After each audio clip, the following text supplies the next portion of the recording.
Savio Chan and Michael Zakur, China's super consumers, what 1 billion customers want and how to sell it to them. When we think about the Chinese economy, we tend to think of it as a big factory, one great manufacturer of cheap goods and trinkets. While this is indeed partly accurate, it is far from the whole story. With a population of well over 1 billion people, China is also a huge market for selling goods. But those who wish to do so must first understand the uniqueness of China's consumers.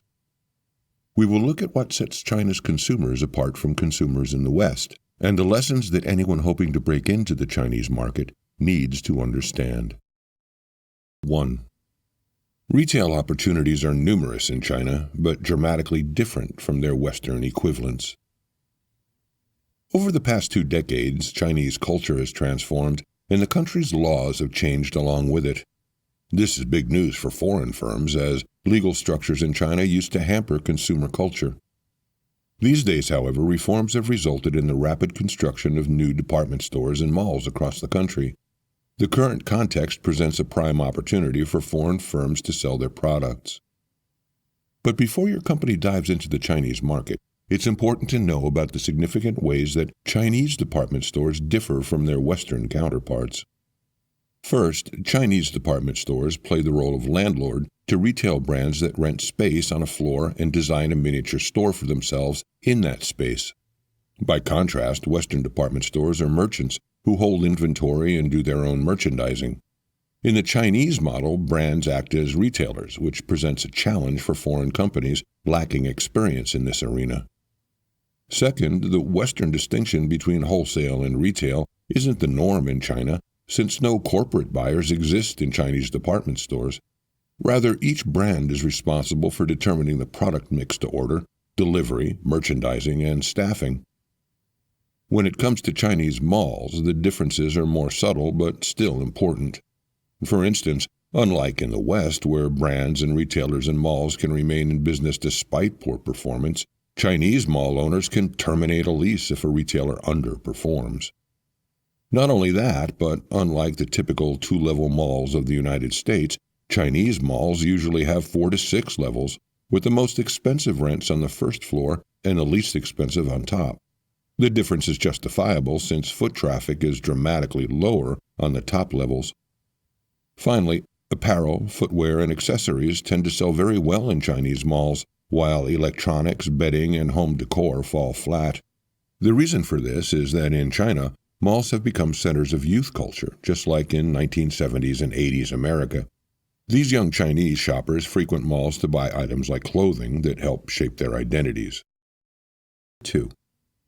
China has surpassed the United States as the biggest and most important e-commerce market on Earth.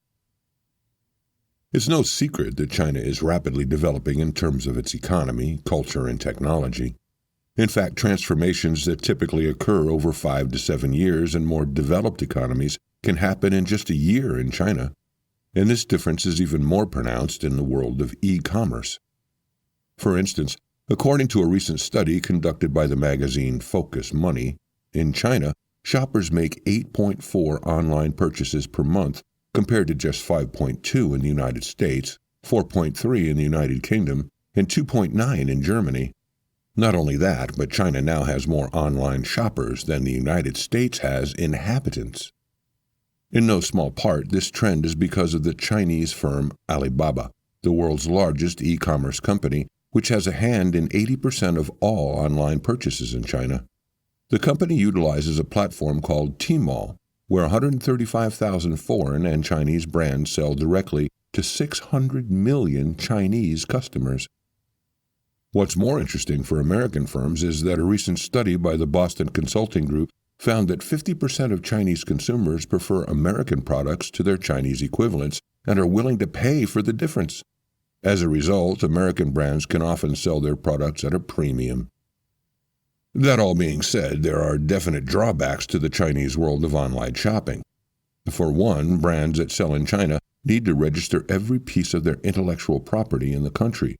If they don't, they'll quickly find that another firm has claimed it as their own. China abides by a first-to-file rule for intellectual property rights rather than the Western approach of first-to-use. And second, the Chinese e-commerce market can be difficult for luxury brands. Just 5% of the luxury purchases in the country are made online. Consumers are wary of being sold fakes and want to be able to feel and touch the luxury craftsmanship before shelling out the big bucks.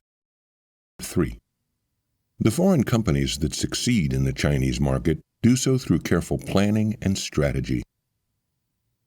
So, China is now the world's largest consumer market, which means foreign firms need to reassess the outdated idea of China as a mere mass producer of low-quality products. More specifically, rather than focusing on manufacturing and exporting their goods to China, foreign companies need to incorporate the 6 megaprocesses of the supply chain into their strategy. These are planning, buying, making, storing, distributing, and selling. One company that has been exceptionally successful in this regard is the Italian luxury apparel firm Ermenegildo Zegna. While Zegna enjoyed healthy profits in China in the past, it was only by adapting its entire supply chain strategy that the firm became the single best-selling luxury men's clothing line in the country. To accomplish this incredible feat, the firm applied analytical approaches and best practices across all 6 megaprocesses while staying mindful of the key differences in the Chinese market. It proceeded patiently, gradually opening new stores and building up its brand identity. It also emphasized its top-quality products and service. Having enjoyed a 5-fold increase in revenue over just 3 years shows that it's clearly doing something right. Many retail companies also struggle with problems in their Chinese supply chains. Their issues tend to be related to things like poor quality products and unpredictable supply. To avoid these problems, you need to have clear answers to the following questions in relation to your company. First, what's your strategy for things like procurement, IT, purchasing, and managing relationships with suppliers? Second, what processes do you need to execute this strategy? Is the human capital in your organization sufficiently informed about China to carry out this strategy? Third, is the technology your company uses to support these operations sufficiently robust to be used in the Chinese context? And finally, what metrics will you use to measure your success? If you have solid answers to each question, you will vastly improve your chances of having a problem-free supply chain. 4. Different Chinese markets require distinct approaches to advertising. The first ever Chinese television commercials for cars aired in the 1980s, employing a relatively standardized and boring format. The ads featured a photograph of a car against a blue background with the text to the effect of, "We are now selling Toyotas. Please call this number." It's difficult now to even imagine such ads, and in the current climate, Chinese marketing couldn't be more different. Today, finding the right message for your target audience is essential, and when it comes to marketing in China, there are a few key things to keep in mind. First off, China comprises many different kinds of markets. Branding and messaging by Chinese companies are focused more on reliability, benefits, and value when targeting emerging markets, but more focused on customer relationships and emotional connections when targeting developed ones. A great example is Lenovo, the largest vendor of smartphones in mainland China since 2014. The company chalks its success up to its ability to segment Chinese consumers and tailor marketing to each group. To do so, Lenovo varies its branding according to the market it's targeting, and specifically based on whether the market is mature or emerging. For instance, Lenovo's products in a mature market are branded as international goods with an English logo and tagline as well as a higher price point, and the company positions itself as a global brand. After all, in this market segment, the company competes with brands like Apple and Samsung. However, in developing markets like those in small cities, villages, or rural communities, Lenovo sticks strictly to Chinese in its logos, ads, and collateral, clearly positioning itself as a Chinese firm. Another important thing to remember is that the creative factor in Chinese branding is different from its Western counterpart. For example, in the West, creativity in advertising revolves primarily around the values of an individual, often resulting in attempts to validate a consumer's self-image. But in China, creativity in marketing is attached to collective cultural values like harmony and happiness, as well as the notion that the brand meets Western standards of prestige and quality. Simply put, for Chinese consumers, the group acceptance of a product is an important selling point. 5. Chinese luxury consumers fall into different categories, each with its own needs. Chinese consumers now make up over 1/4 of all luxury purchases worldwide. That means 1 out of every 4 luxury watches, handbags, cars, and necklaces makes its way into the home of a Chinese consumer. To break this incredible volume of purchases down, you can think about Chinese luxury consumers as belonging to 3 distinct groups, each with different purchasing habits. The first group is the Chinese nouveau riche. These are the business and political elite who have, over the past 2 decades, amassed incredible wealth. They're sophisticated, well-traveled, and experienced consumers. For this group, material luxury goods are old news, and what they want instead is novel, exclusive experiences, like courtside basketball seats and tickets to movie premieres. Next, we have the gifting group. This is an important segment because gift-giving is core to Chinese culture. The consumers in this group buy luxury goods on a tremendous scale, both in China and abroad, as a means to build and maintain social relationships. Because of the importance of this practice, this group also isn't very sensitive to price. They see their purchases as an investment to gain social capital. And finally, there are middle-class consumers. This is by far the largest group, both in terms of population and potential. These consumers are more price-conscious than the other 2 and also value product quality and prestige. Since it's so full of potential, we'll focus on this last group. To truly capitalize on this segment of middle-class luxury consumers, companies should play on the desire for quality and functionality. A case in point is Brooks Brothers, a luxury American clothing brand. The company has had incredible success in China, with 40% of its stores now located in China's largest cities. So how did this come about?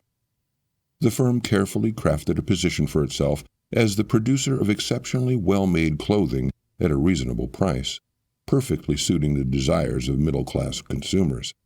Beyond that, it also hammered home the excellent value of its products, which is another important factor for this lucrative market segment. 6.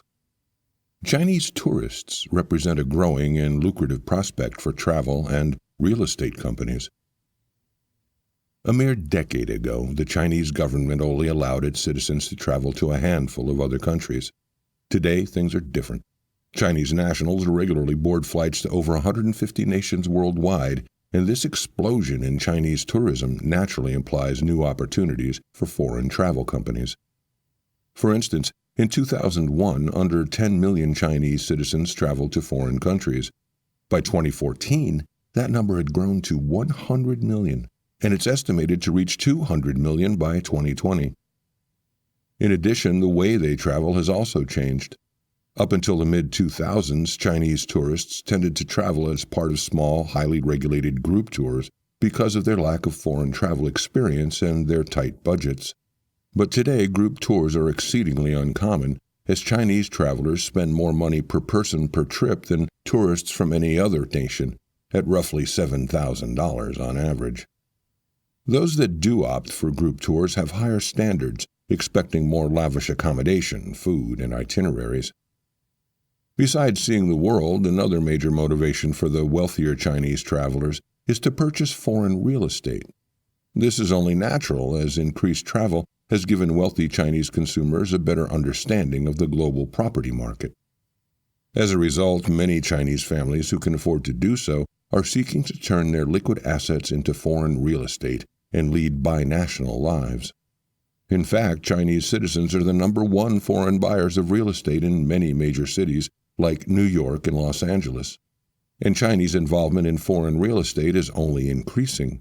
The luxury real estate broker Sotheby's reported that in 2009, 5% of their real estate sales were to Chinese investors.